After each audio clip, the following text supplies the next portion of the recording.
Bisa dimulai ya. Bismillahirrahmanirrahim. Assalamualaikum warahmatullahi wabarakatuh.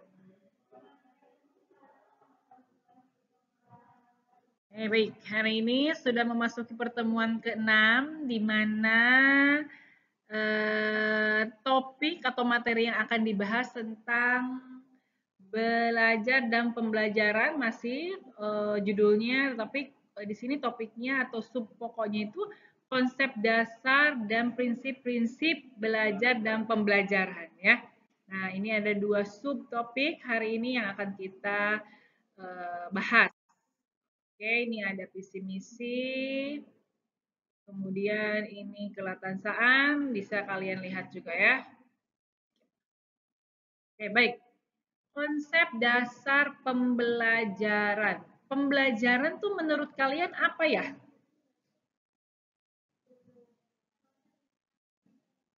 Proses interaksi antara peserta didik. Oke, yang lain?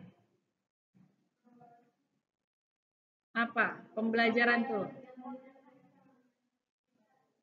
Proses penerimaan informasi yang baru. Ada lagi?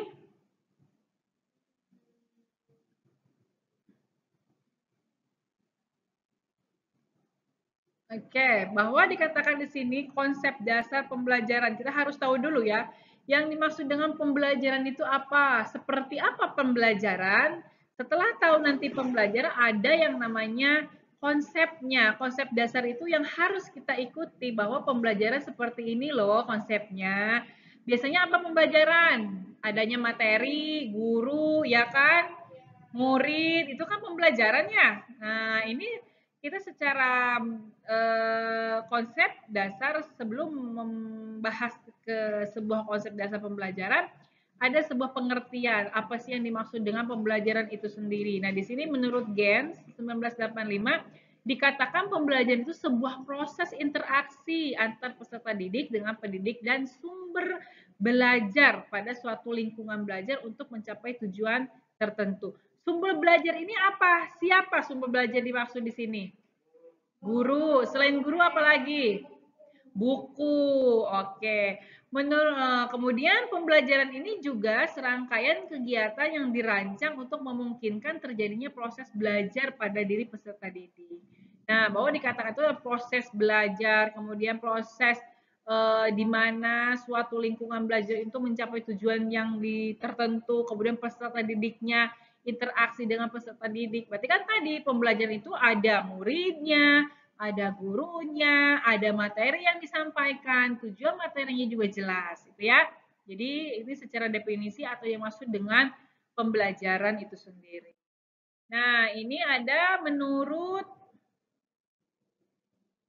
Undang-Undang tahun 2003 nomor 20 dikatakan tentang sistem pendidikan nasional itu menyebutkan bahwa pembelajaran ini sebuah proses interaksi peserta didik dengan pendidik dan sumber belajar pada suatu lingkungan belajar yang tadi ya. Kemudian dikatakan juga bahwa pembelajaran ini bukan hanya kegiatan mengajar guru saja, tetapi juga aktivitas peserta didik dalam memahami, mengolah, dan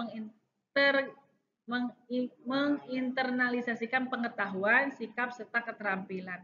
Nah, tadi bahwa dikatakan di garis bawahi bahwa pembelajaran ini bukan hanya untuk kegiatan mengajar guru saja, tetapi di mana aktivitas siswa harus memahami ketika siswa itu di kelas, kemudian guru menerangkan materi, paham nggak nih si siswa tersebut apa yang telah dijelaskan oleh guru atau dosen. Nah, itu harus dipahami, siswa itu harus memahami. Kemudian mengolah itu dapat yang awalnya kita tidak tahu menjadi tahu, kemudian kita mengolah pengetahuan itu dipraktekkanlah, kemudian menganalisis disesuaikan dengan tema yang akan kita pelajari atau sesuai dengan tema yang sudah kita pelajari ya.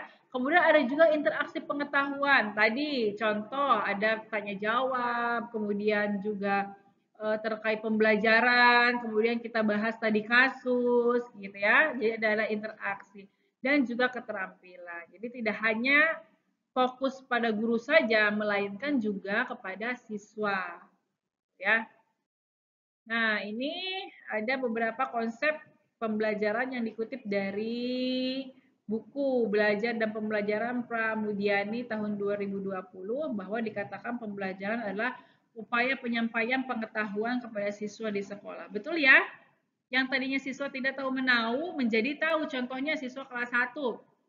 Ada yang sudah tahu, ada yang mungkin belum tahu. Contoh siswa kelas 1 itu kan ada yang dari PAUD, ada yang tidak. Ya. Contoh gurunya memberikan sebuah pertanyaan. 5 ditambah 2 berapa? Sebagian ada yang bisa, sebagian ada yang belum tahu. Ya, berarti kan memberikan sebuah proses pembelajaran di mana siswa menjadi tahu gitu ya, upaya menyampaikan pengetahuan. Kemudian selanjutnya pembelajaran itu dikatakan mewariskan kebudayaan kepada generasi muda melalui lembaga sekolah. Contohnya seperti apa? Mewariskan kebudayaan kepada generasi muda. Contohnya seperti apa? Nah, oke, silakan dipikirkan. Yang ketiga yaitu pembelajaran yaitu upaya mengorganisasikan lingkungan untuk menciptakan kondisi belajar bagi peserta didik tadi. Ada kelasnya, ada gedungnya, ada gurunya, ada mejanya, ada papan tulisnya, ya kan? Bagaimana menciptakan lingkungan untuk belajar. Kemudian yaitu pembelajaran yang sebuah suatu proses membantu peserta untuk menghadapi kehidupan masyarakat sehari-hari. Contohnya seperti apa? Biasanya mahasiswa atau lulusan yang lebih tinggi itu dianggap sama masyarakat itu lebih pintar dibandingkan dengan masyarakat biasa yang tidak sekolah tinggi. Makanya kita bagaimana seorang mahasiswa telah lulus kemudian terjun di lapangan bisa memberikan pengetahuan kepada lingkungan masyarakat di tempat tinggal seperti itu ya, tidak hanya untuk mempersiapkan kerja tetapi juga kita sebagai lulusan yang berpendidikan lebih tinggi dibandingkan dengan yang lain, bagaimana kita bisa memberikan pemahaman terkait hal-hal atau ilmu yang belum mereka dapatkan seperti itu ya. Kemudian ini ada unsur-unsur pembelajaran, di mana pertama unsur pembelajaran itu yang lebih penting terkait kepada peserta didik. Peserta didik itu subjek utama. Kalau umpamanya nggak ada peserta didik, gurunya ada, berjalan nggak pembelajaran? Tidak berjalan, berarti makanya mahasiswa atau siswa ini subjek utama dari sebuah pembelajaran. Kemudian setelah itu pendidik, teacher atau gurunya. Gurunya itu sebagai fasilitator, kemudian memotivator dan juga membimbing. Guru tidak hanya mengajarkan ilmu, memberikan sebuah pengetahuan, namun guru juga harus memberikan sebuah motivasi kepada anak dan juga membimbing kepada anak didiknya atau peserta didiknya. Selain itu, unsur yang ketiga apa? Adanya tujuan pembelajaran. Seperti apa tujuan pembelajaran untuk mengarahkan dan sasarannya yang dicapai? Tercapai. Contoh, kalian kuliah di S1 jurusan bahasa Inggris. Tujuannya untuk apa sih? Tujuan kuliah itu apa? Yang pertama mungkin bagi mahasiswa yang lagi pengabdian di pondok menjadi guru bahasa Inggris, makanya ngambil jurusan bahasa Inggris. Kemudian kalian juga yang belum ingin menjadi bisa kerja, contohnya bisa kerja di perusahaan asing, bisa ingin atau menjadi guru bahasa Inggris, ya kan? Makanya sekolahnya di jurusan bahasa Inggris. Kemudian yang selanjutnya metode dan strategi pembelajaran. Bagaimana metode yang kita berikan, bagaimana guru ketika mengajar menggunakan metode apa agar anak mendapatkan pemahaman ya. Nah, ini metode pembelajaran dan strategi pembelajaran ini sangat penting. Ketika hanya gurunya mendikte, zaman dulu kan mendikte aja ya, dibacakan, didikte, ditulis. Kalau sekarang udah zaman modern ketinggalan banget ya kan. Masih ada nggak kira-kira guru yang seperti itu? Mungkin di beberapa yang gaptek masih ada ya, tapi kan sayang sekali di zaman teknologi maju, masa sih masih ada guru yang seperti itu gitu kan? Itu kan sudah nggak pantas atau nggak layak sebetulnya gitu ya. Kemudian media dan sumber belajarnya ya boleh menggunakan alat infokus seperti sekarang kita medianya menggunakan infokus. Sumber belajarnya dari mana? Boleh dari buku, boleh dari YouTube atau internet banyak sekali sekarang sumber-sumber belajar yang dapat kita dapatkan untuk menunjang tugas atau materi gitu ya. Kemudian setelah itu ada yang namanya evaluasi pembelajaran, di mana pembelajaran ini tahap hasil akhirnya dari sebuah proses pembelajaran. Kalau siswa dievaluasi menggunakan apa? Ada yang namanya UAS, UTS, ya UTS dulu baru UAS. Hasil raport ya itu kan evaluasi nantinya. Kalau mahasiswa ada UAS-nya ya kan, kemudian bisa ujian harian UTS ya seperti itu. Itu adalah sebuah evaluasi atau upaya untuk mengevaluasi sebuah pembelajaran. Nah, kemudian selanjutnya ada yang namanya proses pembelajaran dalam perspektif psikologi, di mana dalam pandangan sebuah ilmu pendidikan atau psikologi pendidikan ini, pembelajaran ini dikaitkan atau bisa dikatakan juga sebuah proses perubahan perilaku yang disebabkan oleh pengalaman atau latihan. Kenapa bisa dikatakan proses perubahan perilaku? Kenapa?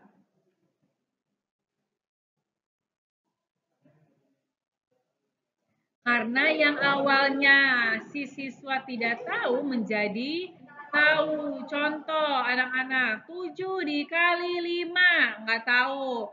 Akhirnya dikasih tahu cara 7 kali 5 itu berapa. Dikasih tahu sama gurunya. Oh, bahwa 7 kali 5 itu hasilnya 35. Bisa nggak kalau ngitungnya pakai jari? Perhitungan berapa yang bisa pakai jari? Kan ada rumus ya. Dari perhitungan berapa pakai jari? 6, 7, 8, 9. Umpamanya 7 dikali 7 nggak tahu, tinggal aja pakai jari. 6, 7, 6, 7. Berarti 49. Kalian pernah mengajar itu nggak pakai rumus jari? Iya, itu. Kalau nggak hafal bisa namakan. Oh, jadi caranya begitu. Ternyata bisa loh hitung-hitungan itu menggunakan jari, rumus jari matematika itu. Itu kan menjadi tahu kan? Oke. Nah, di sini menurut teori behaviorisme bahwa pembelajaran ini sebagai perubahan perilaku yang dapat diamati. Kemudian secara kognitifnya, pembelajaran itu sebagai proses internal yang melibatkan ingatan, pemahaman, juga pemecahan masalah. Tadi contoh kalian ketika siswanya tidak tahu perhitungan kali-kalian dari 6 bisa menggunakan jari.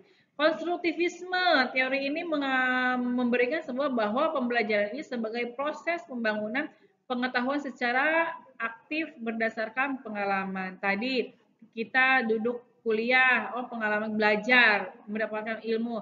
Selain di sekolah, kita mendapatkan pengalaman lain, keterampilan lain, cara membuat anyaman ada di tempat kursus. Itu juga salah satu proses pembelajaran. Jadi belajar itu tidak hanya mendapatkan di bangku sekolah, melainkan dari pengalaman juga. Ini menurut si Vygotsky dan Brunner. Ya. Kemudian selanjutnya dikatakan belajar dan pembelajar ini merupakan dua hal yang saling berhubungan erat, tidak dapat dipisahkan. Ya, kenapa? Karena belajar pembelajaran ini merupakan sebuah inti dari sebuah proses pendidikan yang dirancang secara sadar, benar-benar sadar dan juga terencana, tersusun untuk mencapai suasana yang memungkinkan peserta didik aktif mengembangkan potensi dirinya. Contoh seperti apa benar-benar tersusun? Guru mempunyai RPP. RPP itu kan rencana pembelajaran semester. Jadi untuk apa? Untuk tadi jelas tujuannya. Hari ini pertemuan pertama belajar tentang apa, kedua tentang apa itu sudah disusun di dalam sebuah RPP. Kalau dosen yang namanya RPS, ya. Kemudian yaitu selanjutnya ini ada sebuah gambar di mana proses pembelajaran ya, gambar peserta didik mengalami sebuah proses pembelajaran. Yang pertama yang paling bawah itu peserta didik. Jadi proses pembelajaran itu harus ada yang namanya peserta didik. Tadi kan sudah kita bahas ketika guru mau mengajar tetapi tidak ada mahasiswa atau siswanya, maka tidak akan terjadi sebuah proses pembelajaran. Makanya siswa ini subjek utama di dalam sebuah pembelajaran. Kemudian setelah ada siswanya, yang kedua proses belajarnya. Karena memang sudah ada, terjadilah sebuah proses belajar mengajar. Guru memberikan materi, umpamanya hari ini kita membahas tentang perkembangan anak remaja ataupun tentang konsep dasar pembelajaran. Sudah ada kan? Terjadilah ya guru menceritakan, kemudian memberikan pendapat dan lain-lain. Setelah itu tujuan pembelajarannya, terdapat ada tujuan pembelajaran. Tujuan pembelajarannya apa? Tujuan pembelajaran untuk hari ini bahwa dimaksudkan tujuan pembelajaran di mahasiswa mampu menjelaskan kembali sebuah konsep tentang konsep-konsep dasar pembelajaran atau belajar dan pembelajaran. Kemudian mahasiswa mampu dan memahami bagaimana tentang pembelajaran itu sendiri. Contoh seperti itu. Jadi jelas ya anak panahnya. Nah, ini ada ciri-ciri pembelajaran. Ini ada ciri-ciri pembelajaran menurut si Venturi dan kawan-kawan tahun 2016. Dikatakan bahwa ciri-ciri pembelajaran itu yang pertama yaitu memiliki tujuan. Kalian memiliki tujuan ya? Kenapa datang ke kampus? Pasti kan punya tujuan. Begitu juga pembelajaran pasti memiliki tujuan. Salah satunya apa? Tujuannya kita mencerdaskan anak bangsa. Oke, kemudian yang kedua terdapat mekanisme, prosedur, langkah-langkah, metode, dan teknik yang direncanakan. Mekanismenya seperti apa sih? Terdapat mekanismenya. Contoh, kalau di sekolah masuk jam 7, berpakaian seragam sesuai dengan hari-harinya. Kalau Senin ada pagi upacara, menggunakan baju putih-putih. Contoh gitu kan? Itu mekanismenya. Prosedurnya seperti apa? Anak-anak harus tepat waktu, kemudian harus menggunakan sepatu, ya istirahat jam sekian dan segini. Nah itu sebuah prosedur. Fokus materi ajar terarah dan terencana karena tadi guru mempunyai RPP.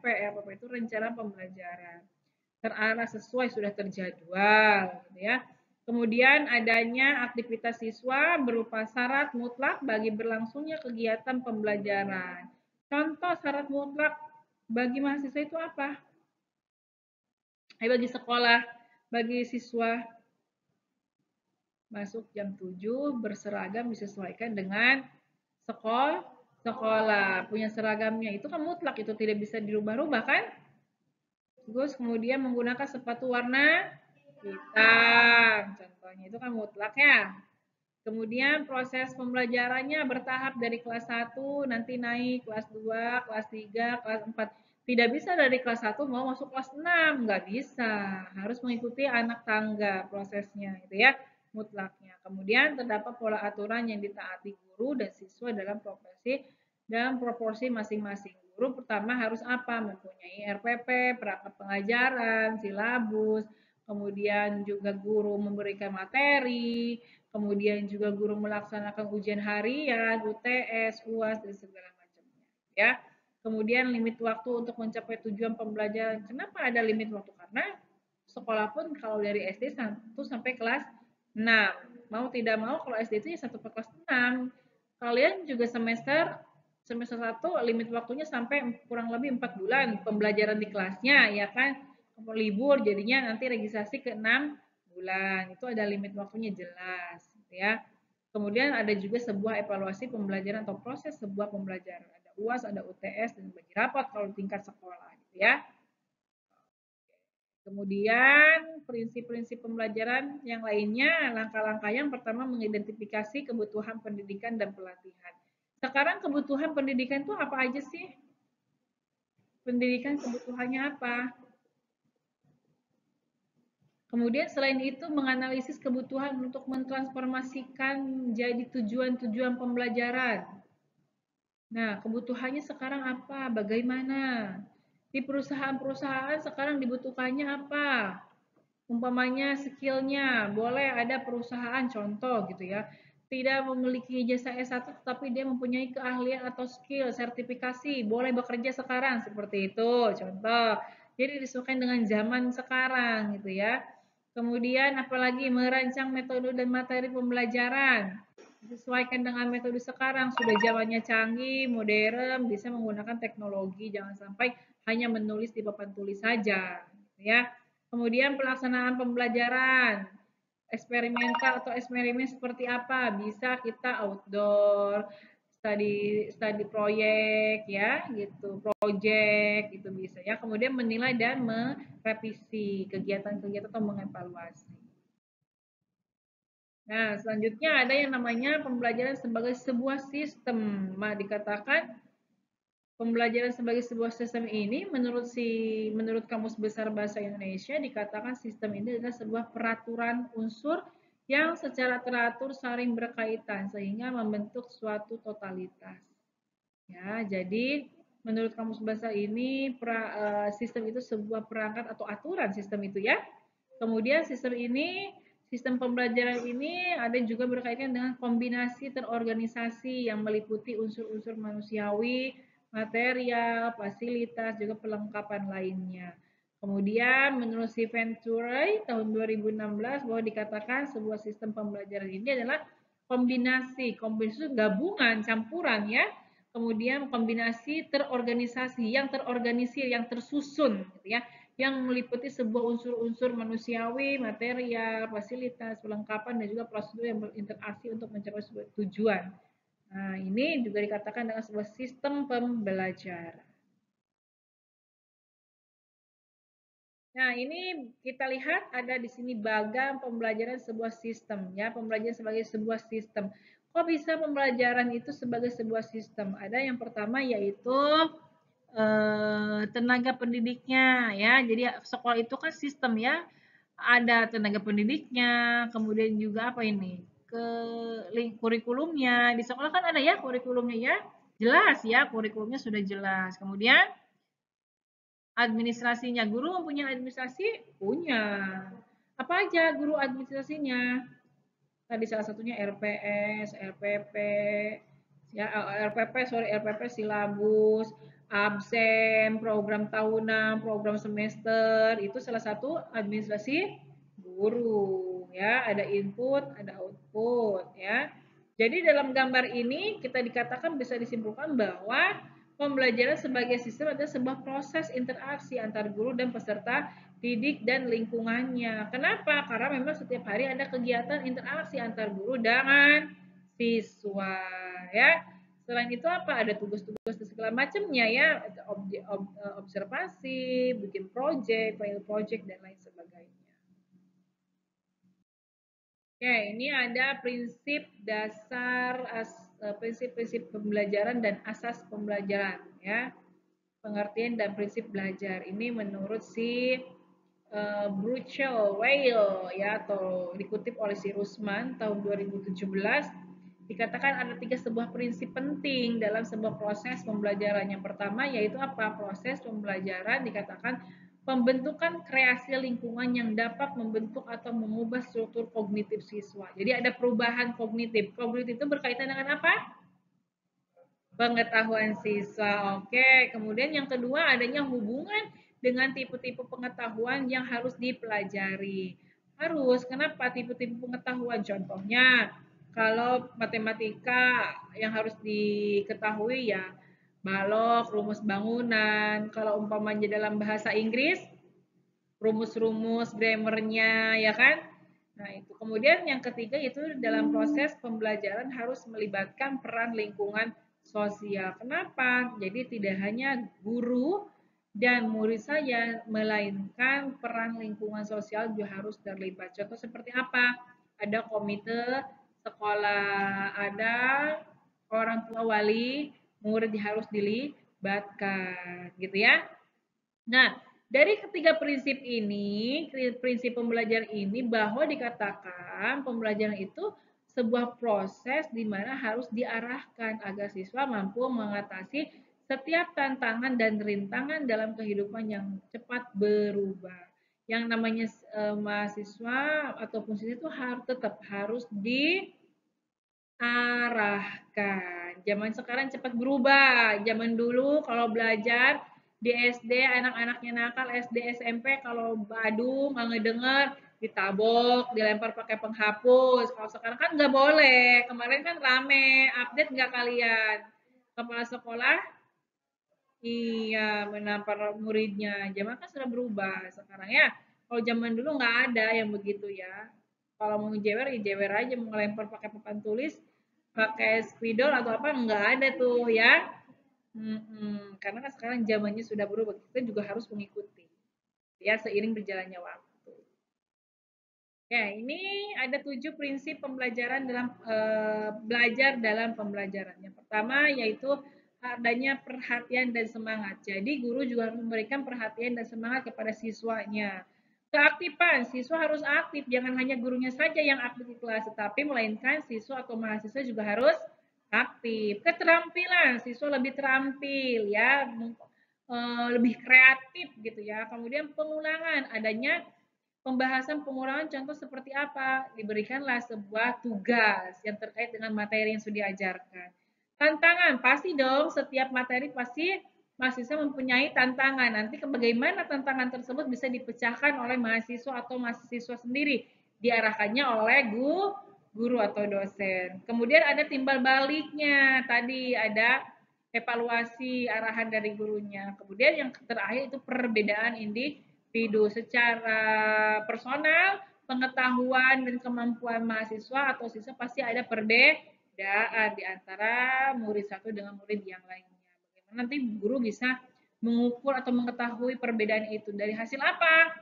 Yang paling gampang dari hasil ujian, UTS ataupun UAS atau ujian harian. Itu kan ada ini ya, pengetahuan, perbedaan pengetahuan. Kemudian ada juga dari sikap, perbedaan yang satu mah contohnya senangnya belajar, yang satu mah berantem. Nah, itu bagaimana sebuah kondisi hal seperti itu guru harus bisa menanganinya, menanggapi bagaimana perbedaan-perbedaan siswa, gitu ya. Kan siswa juga tidak sama ya, tidak sama semua, pasti banyak perbedaan. Nah, ini asas-asas pembelajaran dikatakan dalam buku bahasa Indonesia, kamus besarnya dikatakan bahwa asas ini adalah sebuah hukum dasar, suatu kebenaran yang menjadi pokok dasar, sedangkan prinsip adalah asas atau dasar yang dijadikan pokok berpikir, bertindak, dan sebagainya. Jadi, dari asas hukum dasar kebenaran atau prinsip pembelajaran ini dapat dikatakan asas dan prinsip sebenarnya adalah sama, tidak ada perbedaan. Karena kenapa? Menjadi sebuah pokok dasar baik bertindak maupun berpikir. Ini saling berkaitan, tidak dapat bisa dipisahkan. Ya. Kemudian asas pembelajaran ini sebuah prinsip umum di mana yang harus dikuasai oleh guru dalam melaksanakan kegiatan belajar, mengajar atau dengan kata lain seperti peragaan. Jadi guru dapat mencontohkan. Guru itu sebagai contoh atau panutan, ya kan? Kemudian minat dan perhatian. Jadi guru juga harus mengetahui minat anak itu seperti apa, harus diperhatikan. Memberikan motivasi, guru juga tidak hanya memberikan materi aja, tapi harus bisa memberikan sebuah motivasi. Ketika anak didiknya malas, sering tidak hadir, di cross check dan juga dikasih motivasi. Biasanya banyak tantangan di kelas yang akan lulus S3, SMP kelas 3, SMA kelas 3 banyak ujian dan cobaan gitu ya. Itu guru harus bisa memberikan sebuah motivasi. Kemudian guru juga harus dapat memberikan sebuah apresiasi ketika memang anak muridnya memberikan mendapatkan apa namanya, penghargaan, mendapatkan pengakuan ataupun pintar, kemudian bisa menciptakan sesuatu yang baik, yang berbeda, itu harus memberikan sebuah apresiasi terkait mahasiswa atau siswa yang biasa-biasa saja, tetap guru juga harus memberikan sebuah apresiasi. Ketika memang hasilnya belum terlalu memuaskan, tetap guru harus memberikan sebuah apresiasi. Tidak boleh menjatuhkan, ya. Harus dibangun terus motivasinya, minatnya seperti apa. Kemudian terakhir adanya korelasi atau hubungan ya antara individu dan yang lainnya. Contohnya seperti apa? Dalam pembelajaran ada tugas kelompok kecil. Jadi ada sebuah kelompok pembelajaran. Kalau ketika guru memberikan sebuah proyek, boleh menggunakan kerja kelompok kecil sebuah proyeknya. Itu yang disebut dengan asas pembelajaran. Nah, sampai di sini ada yang mau ditanyakan? terkait belajar dan pembelajaran? Ada yang mau ditanyakan? Tidak ada. Oke, baik kalau tidak ada secara keseluruhan bahwa dikatakan pembelajaran ini sebuah proses interaktif dan terencana antara pendidik dan peserta didik untuk mencapai perubahan perilaku dan kompetensi. Sedangkan prinsip belajar di mana menuntun guru untuk memahami bagaimana siswa belajar secara efektif, memberikan sebuah motivasi, aktivitas, pergaulan, dan ada feedbacknya. Kemudian yang ketiga, asas pembelajaran ini di mana pedoman dasar dalam merancang pengalaman belajar yang bermakna, aktif, dan humanistik. Humanis itu manusia ya, memperlakukan manusia itu seperti apa. Jangan sampai tadi siswanya maaf kata bodoh, bukan sebenarnya bukan bodoh, agak tell me gitu ya, susah diserap, tapi tetap kita harus memberikan sebuah apresiasi bahwa anak itu harus diberikan motivasi, kemudian diberikan solusi ketika dia tidak bisa perkalian 5 ataupun 6, kita memberikan sebuah jurus dengan menggunakan rumus tangan contohnya itu ya. Jadi kan ada solusinya. Nah, itulah rangkuman atau pembahasan materi di pertemuan ke-6 ini. Ada yang mau ditanyakan? Cukup? Oke, ini ada bahan diskusi. Yang pertama, jelaskan 3 prinsip belajar yang paling penting menurut saudara atau menurut kalian. Apa prinsip pembelajaran itu ya? Kemudian jelaskan alasannya. Kemudian yang kedua, bagaimana asas individualitas dapat diterapkan dalam kelas besar, contohnya lebih dari 40 siswa. Biasanya kan soal kalau di SD ya, suka kelas besar ya, ada ya, zaman ibu juga ada. Sekarang ada nggak itu kelas besar, kelas besar? Ada ya di SD suka terjadi masih ya. Kemudian berikan contoh kegiatan pembelajaran yang mencerminkan asas keterpaduan antara teori dan praktek. Berarti antara keduanya gitu ya. Oke, silakan dikerjakan, didiskusikan. Nanti kita setelah beres kita diskusikan bareng-bareng. Silakan dikerjakan.